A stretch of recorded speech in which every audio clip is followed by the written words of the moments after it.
Hi frugal friends, welcome to your daily dose of frugality on the YouTube channel is Fire for Me.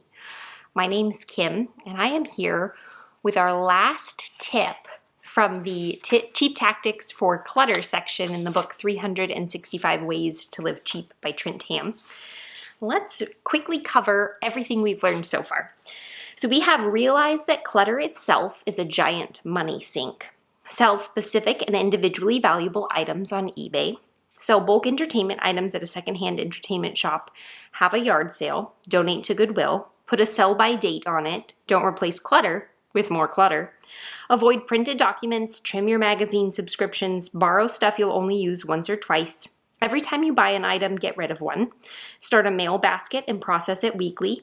Go through the clutter attractors regularly. Read your favorite newspaper online. Unsubscribe from catalogs, unsubscribe from charity mailings, sign up for the Do Not Mail registry and the Do Not Call registry. And today's tip, the last tip in this section, is don't upgrade your living space to house more stuff. One of the biggest reasons that people consider upgrading their home is that they simply don't have room for all of their stuff. That's the single worst reason to lay out a huge amount of money for a space upgrade you don't actually need. If you're considering upgrading because your stuff is starting to fill up all of your space, take a hard look at that stuff around you and ask yourself how much of it you really need. Then, instead of shelling out a lot of money for a bigger house, put some money in your pocket by getting rid of the unwanted stuff using the tips in this chapter. The less junk you have, the less space you need to live, and the less your housing bill will be. Jesse and I have lived in big houses and little houses and big houses and little houses.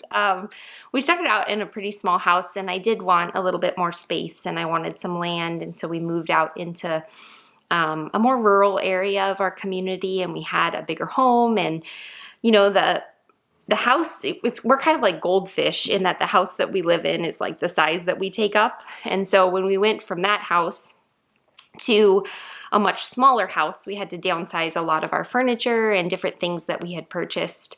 And then when we moved into this house, which is bigger than our previous house, we didn't have enough furniture. And so, you know, we filled it up with things we found and purchased.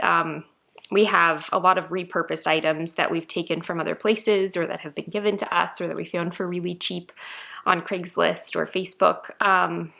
And so I don't feel, you know, a huge amount of attachment to the things in the house, and I could get rid of any of them if we needed to be in a smaller space.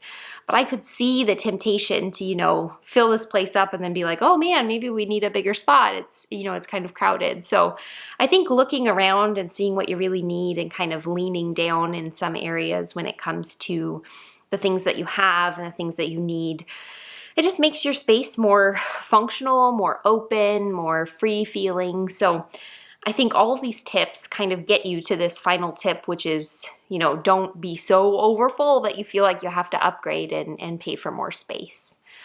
I know a lot of people live in really small spaces, and I love the idea of being more minimalist. I know that Jesse and I are not minimalists, but I like the concept of it and the idea of it where you really only have, you know, a few items that you take really good care of, as opposed to having, you know, 17 spatulas, you have several good ones, you know, 2 good ones that you really take care of. And instead of having maybe a whole bunch of books, you have a Kindle or something like that. So I really like the idea and the concept behind minimalism and having fewer items so that your living space can be more small and streamlined, and so that you can not spend so much time managing clutter and organizing clutter and dealing with clutter. So I would love to hear from you if you're a minimalist, if you have a pretty small living space that you're very content with.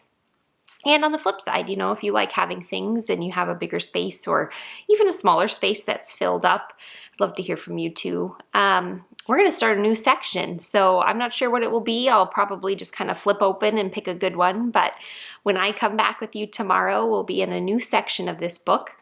I appreciate you journeying with me so far. I know we've spent a lot of days reading through this on different cheap tactics. So if you're still here with me, I'm thankful for that.